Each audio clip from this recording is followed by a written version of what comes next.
नमस्कार दोस्तों, daily market analysis में आप सभी का एक बार फिर से स्वागत है। सबसे पहले बात करेंगे हम निफ्टी 50 इंडेक्स की। स्क्रीन पर आपको 5 मिनट का टाइम फ्रेम देखने को मिलेगा। ये है आज का प्राइस एक्शन और इसकी आशंका कल से थी।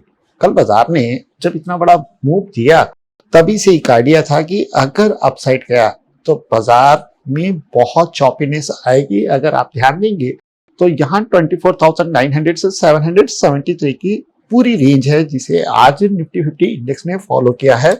अगर ओपनिंग की बात करें तो गैप अप ओपनिंग 45 मिनट के आसपास की रेंज कुछ भी नहीं हुआ।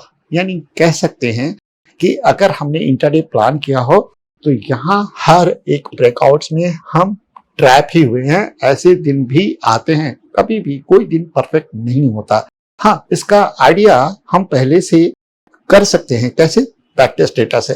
एज अ ऑप्शन सेलर जब भी हम अपनी स्ट्रेटजी को बैक टेस्ट करते हैं तो शायद ही कोई एक ऐसी स्टडी हो जिसने थोड़ा भी पैसा दिया हो, खासकर वेडनेसडे के दिन। मैं बात कर रहा हूं हिस्टोरिकल डेटा के। हिस्टोरिकल डेटा में कभी भी ऐसा देखने को नहीं मिला है। अगर मिला भी है तो बहुत ही टाइनी प्रॉफिट। इतने दिनों अगर आप मेहनत करते हो, छोटा सा प्रॉफिट और डीडी आपका बहुत बड़ा है तो वो दिन रिलायबल नहीं होता है। मैंने कई वीडियोस में पहले भी ये चीज कही है, आज एक शॉर्ट बनाया है उसके अंदर भी कहा है कि वेडनेसडे में ऐसा होता है। अच्छा, ऐसा होता क्यों है? ऐसा होता है सिर्फ इसलिए है क्योंकि नेक्स्ट डे एक्सपायरी होती है। ठीक है, निफ्टी आपका करीब बहुत टाइम से थर्सडे के दिन ही एक्सपायर हो रहा है। वीकली एक्सपायरी आने से पहले भी जो मंथली एक्सपायरी थी वो थर्सडे के दिन ही। तो यहाँ पर लिखा गया है कि प्रीमियम एडजस्ट किए जाते हैं और जब भी प्रीमियम एडजस्ट किए जाते हैं तो ये दोनों ही साइड चलता है। डायरेक्शनल लेस होता है। यहाँ पर बेस्ट ट्रेड आप क्या प्लान कर सकते हो? सिर्फ और सिर्फ रिवर्सल, इसके अलावा कुछ नहीं। अब इस डेटा को लेकर हम जा रहे हैं कल एक्सपायरी के दिन। कैसे ट्रेड प्लान करेंगे, किस तरह के लेवल्स रहेंगे, इसको थोड़ा समझते हैं। तो टाइम फ्रेम को यहाँ स्विच करेंगे, 15 मिनट के टाइम फ्रेम में आएंगे और अब बात करेंगे इस एबीसीडी की। देखिए कंडीशंस हैं, भले ही बाजार ने यहाँ पर एक लूप बनाया और अगर इसका ब्रेकआउट होता है तो यहां तक जाने की संभावना सबसे ज्यादा है। लेकिन साथ में ये भी ध्यान रखना है कि हायर टाइम फ्रेम में ये 0.5 का लेवल भी है। 24,900 हमारा लॉन्ग का लेवल रहेगा। क्लोजिंग आई है करीब 24,844 पर। ये हार्डर निकल गया जो कि है 24,840, तो फिर आपको ये टारगेट भी मिलेगा और ये है आपका 25,040 और जो कि साथ में ये गैप भी फिल कर रहा है। तो बेस्ट सेटअप बनेगा अबव देन 800 लिख दिया मैंने यहाँ पे 940। सॉरी, गलती हो गई, माइंड मत करिएगा। 24,940 सबसे बेस्ट सेटअप जो बनेगा वो बनेगा इसके ऊपर 24,940 के ऊपर अच्छा खासा लॉन्ग बनेगा।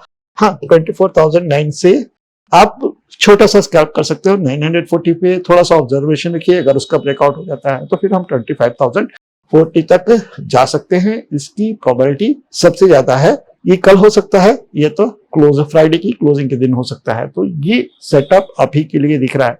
इसका फेलियर भी तो हो सकता है क्योंकि इंडेक्स तो माहिर है। क्या यहाँ पे नहीं फेल किया? हायर हाई का पैटर्न था ना, फेल कर दिया ना। तो ये पॉसिबल है, लेकिन कब? जब कोई लो टूटेगा तब। और लो क्या है? 24,770। ये हमारा शॉर्ट का लेवल है। 24,770 के नीचे हम शॉर्ट करेंगे for the target of 24,700 and 600। ये लेवल इंट्राडे में मिल रहे हैं। इसके बीच में बाजार फंस सकता है, रेंज के अंदर जा सकता है और यहाँ पर ऑप्शन सेलर लीड करेंगे। बायर को इन दोनों लेवल्स पर ध्यान देना चाहिए। अब बात करेंगे हम बैंक निफ्टी इंडेक्स की। देखेंगे कि बैंक निफ्टी इंडेक्स में कल क्या हो सकता है। कल बैंक निफ्टी इंडेक्स की भी मंथली एक्सपायरी है, तो यहाँ पर उठापटक होने के चांसेस बहुत ज्यादा है, खासकर जब बैंक निफ्टी के साथ एक्सपायर हो रहा हो। चलिए इसको भी समझने की कोशिश करते हैं। ये है प्राइस एक्शन। क्या खूबसूरत प्राइस एक्शन है। अगर इसका मॉडर्न आर्ट बनाया जाए तो आप क्या कहते हैं? कमेंट्स में लिखिएगा। कितने में बिकेगा? 1 रुपए में बिक जाएगा कि वो भी नहीं मिलेगा? क्योंकि ये तो ले बांस ले बांस ले बांस, कितनी बार लोगे भाई? अगर थकते नहीं हो तो ये देता रहेगा। और मैं पहले भी बता चुका हूं कि बैंक निफ्टी इंडेक्स जब से वीकली एक्सपायरी बंद हुई है बैंक निफ्टी इंडेक्स की, मंथली ये शिफ्ट हुई है, तब से प्राइस एक्शन कुछ इसी तरीके का है। यहाँ पर प्रेडिक्शंस बहुत ही टफ है, लेकिन डेली मार्केट एनालिसिस में हम तो इसको प्रेडिक्ट करेंगे, लेकिन साथ में आपको मैं इतना जरूर कहूंगा थोड़ा सा बच के, है ना, क्योंकि बहुत ही फेक ब्रेकआउट्स यहाँ पर हमें देखने को मिलते हैं। अगर मैं लेवल्स की बात करूं, कल मैंने आपको ये लेवल दिया था, देखेंगे तो यहीं पे भी मार मार के ये वापस आ रहा है। First time, second time, third time and fourth time. Level क्या है? 56,320।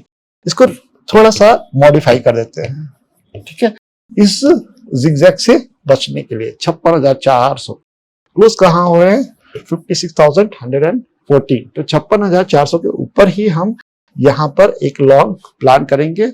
इसमें टारगेट रहेंगे 56,500, 600 एंड 700। डाउन साइड की अगर मैं बात करूं तो कहां से हम बार बार सपोर्ट ले रहे हैं, ध्यान दीजिएगा। ये लेवल है ना, बार बार सपोर्ट ले रहे हैं, 56,100 के आसपास है, लेकिन इस जगह पर हम जो लेवल रखेंगे वो रखेंगे 56,000। यहाँ पर भी थोड़ा सा बफर रखना पड़ेगा। तो बफर निकालने के बाद 400 पॉइंट की रेंज आ रही है।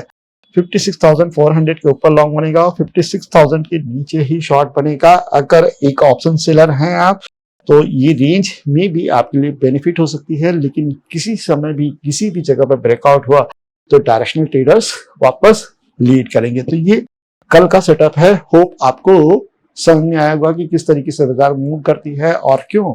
वेडनेसडे के दिन जाके खुद टेस्ट करिएगा, ठीक है, ऑप्शन सेलर के नजरिए से टेस्ट करिएगा, बाय के नजरिए से भी टेस्ट करके देख लीजिएगा। वेडनेसडे जो है ना वो हमेशा टफ रहता है। तो देखते हैं कल की एक्सपायरी में क्या होता है। कमेंट्स में जरूर लिखें अगर आपको इस तरह के बाजार को सरवाइव करना आता हो। मिलते हैं नेक्स्ट वीडियो में। थैंक यू, नमस्कार, धन्यवाद, जय हिंद।